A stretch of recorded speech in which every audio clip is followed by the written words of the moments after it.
Georgetown பொழுதுபோக்கு விடுதியில் 35 வெளிநாட்டு பெண்கள் கைது. கோலாலம்பூர் உணவகத்தில் அழையா விருந்தாளி, உணவின் தூய்மை குறித்து நெட்டிசன்கள் கவலை. எஸ்டிஆர் முதற்கட்ட அரசாங்க உதவித்தொகை நாளை முதல் விநியோகிப்பு. முதல் முறையாக பாரம்பரிய பொங்கல் விழாவை முன்னெடுக்கிறது என்ரிகோஸ், பொதுமக்களுக்கு அழைப்பு.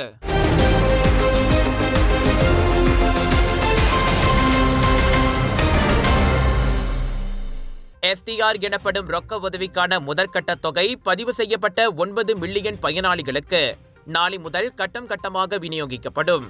இந்த உதவித்தொகை பெறுபவர்களின் வங்கி கணக்கில் வரவு வைக்கப்படும் அல்லது அந்தந்த எஸ்டிஆர் தொகுதி வகைகளுக்கு பேங்க் சிம்பானா நேஷனல் வங்கி மூலம் பணமாக செலுத்தப்படும். கடந்த வாரம் முதல் வழங்கப்பட்ட சும்பாங்கான் ஆசாஸ் ராஹ்மா மற்றும் எஸ்டிஆர் உதவித்தொகையில் மக்கள் தொகையில் பெரியோர்களில் 60 விழுக்காட்டினர் அல்லது கிட்டத்தட்ட 90 மில்லியன் பேர் நன்மை அடைவார்கள் என பிரதமர் டத்தோஸ்ரீ அன்வார் இப்ராஹிம் தெரிவித்திருந்தார்.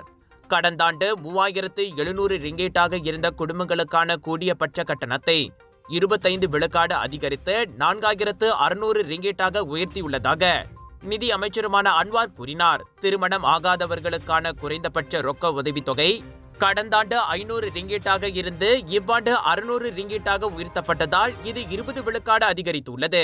2024 ஒதுக்கப்பட்ட 2.1 பில்லியன் ரிங்கேட்டுடன் ஒப்பிடுகையில் இம்முறை எஸ்டிஆருக்காக பயன்படுத்தப்பட்ட ஒதுக்கீடு 2.3 பில்லியன் ரிங்கேட் ஆகும். எங்க வீட்ல எல்லாரும் தினமும் காலையில ரெயின் ஆயில் வெர்ஜின் கோகனட் ஆயில குடிக்கிறோம். நீங்களும் தினமும் ரெயின் ஆயில் வெர்ஜின் கோகனட் ஆயில குடிங்க. எப்பவுமே புத்துணர்ச்சியோட இருங்க. ஒவ்வொரு பொழுதும் ரெயின் ஆயிலுடன் தொடங்குங்கள். பொது இடங்களில் ஒரு குத்து மதிப்பாக மக்களின் கைபேசிகளை போலீசார் பரிசோதனை செய்ய மாட்டார்கள். தேசிய போலீஸ் படை தலைவர் தான்ஸ்ரீ ரசருடீன் உசேன் அதனை தெளிவுபடுத்தியுள்ளார். கைபேசிகளை பரிசோதிக்கும் போலீசாரின் அதிகாரம் குறித்து கவலைகள் அதிகரித்து வரும் நிலையில் நியாயமான சந்தேகம் ஏற்படும் போது மட்டுமே அச்சோதனைகள் நிகழும் என்றார் அவர்.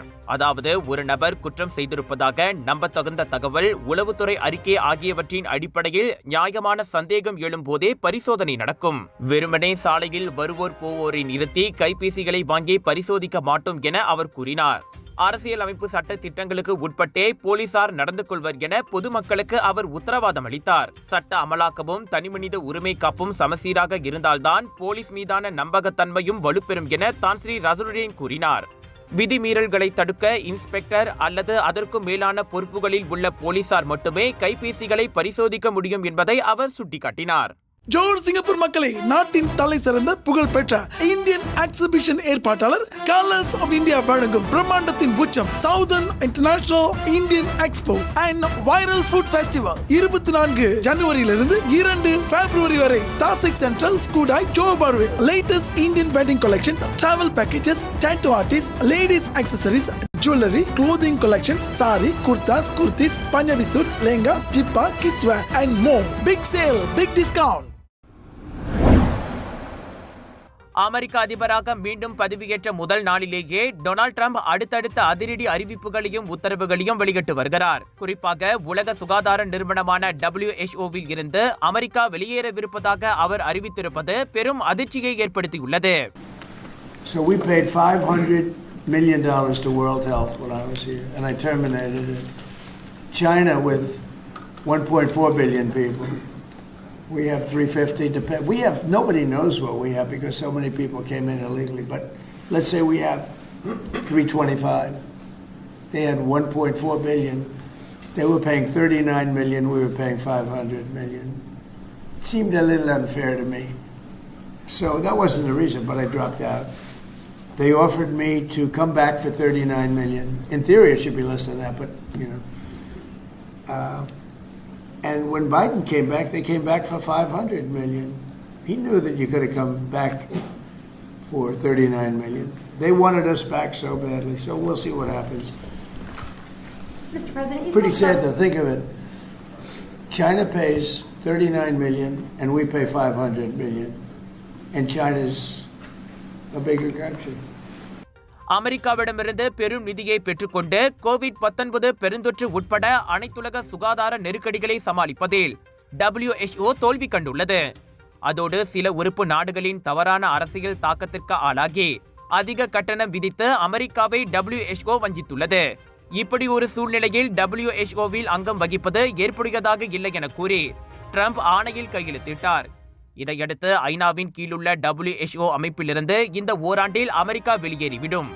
அதே சமயம் அதற்கு அளித்து வந்த அனைத்து வகை நிதி உதவிகளையும் அமெரிக்கா நிறுத்துமென ட்ரம்ப் அறிவித்தார். WHOவின் மொத்த நிதியில் பெரும் பங்கு அமெரிக்காவுடையதாகும். சுமார் 18 விழுக்காடு நிதி அந்த உலக வல்லரசு நாட்டிடமிருந்துதான் வருகிறது.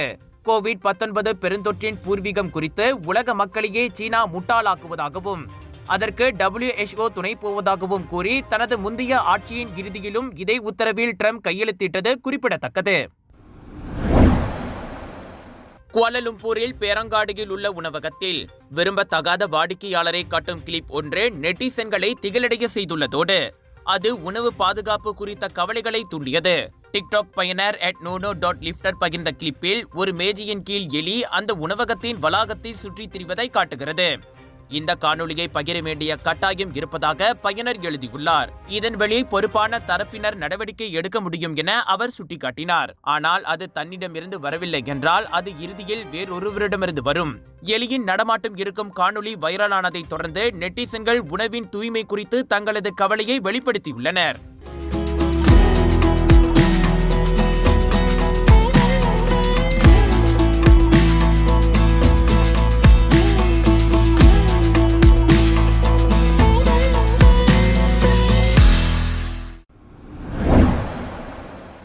ஜார்ஜ்டவுன் மற்றும் புக்கெட் மர்தாஜாமில் உள்ள பொழுதுபோக்கு விடுதிகளில் வாடிக்கையாளர்களுக்கு உபசரிப்பு பணியாளர்களாக பணியாற்றி வந்த 35 வெளிநாட்டு பெண்கள் பினாங்கு குடிநுழைவு அதிகாரிகள் மேற்கொண்ட அதிரடி சோதனையில் கைது செய்யப்பட்டனர். அவர்களில் 20 முதல் 40 வயதுக்குட்பட்ட 17 பெண்கள் ஜார்ஜ்டவுனில் மேற்கொள்ளப்பட்ட முதல் சோதனை நடவடிக்கையில் கைது செய்யப்பட்டனர். அவர்களில் பலர் அந்த பொழுதுபோக்கு விடுதியில் நிரந்தரமாகவும் பகுதி நேரமாகவும் வேலை செய்து வந்தது விசாரணையில் தெரியவந்தது.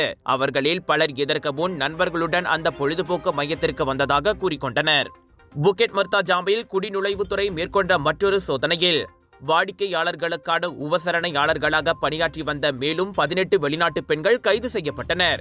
இவர்கள் கைது செய்யப்பட்டதை பினாங்கு குடிநுழைவு இயக்குனர் நூர் ஜுல்ஃபா உறுதிப்படுத்தியதோடு குடிநுழைவு சட்டத்தை மீறியதன் தொடர்பில் விசாரணைக்காக ஜூருவில் உள்ள குடிநுழைவு தடுப்பு மையத்திற்கு அவர்கள் கொண்டு செல்லப்பட்டதாக தெரிவித்தார்.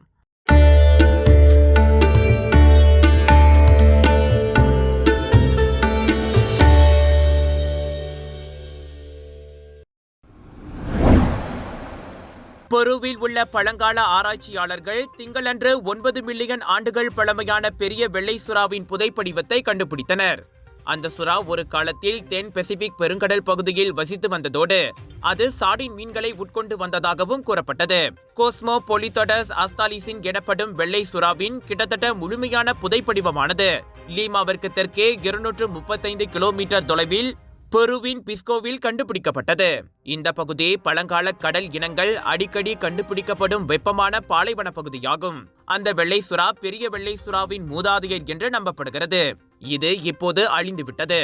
ஆனால் அதன் பற்கள் ஒரு காலத்தில் 8.9 சென்டிமீட்டர் நீளத்தை கொண்டிருந்ததோடு வளர்ந்த வெள்ளை சுறாக்களின் பற்கள் கிட்டத்தட்ட 7 மீட்டர் நீளம் வரை இருக்கும் என்பதோடு ஒரு சிறிய படகின் அளவுக்கு இணையானதாக இருக்கும் என கூறப்படுகிறது. சுறாவின் எலும்புக்கூடு வழக்கத்தை விட மிகவும் பெரிதாக இருப்பதை அதன் புதைப்படிவம் காட்டியதாக பெருவின் புவியியல் மற்றும் சுரங்க நிறுவனத்தின் பொறியியலாளர் சீசர் அகோஸ்டோ சக்கல்தன் விளக்க காட்சியில் கூறினார். ஆராய்ச்சியாளர்கள் பண்டைய சுறா எலும்புக்கூடுகளை பல கண்ணாடி பெட்டிகளுக்குள் வைத்துள்ளனர்.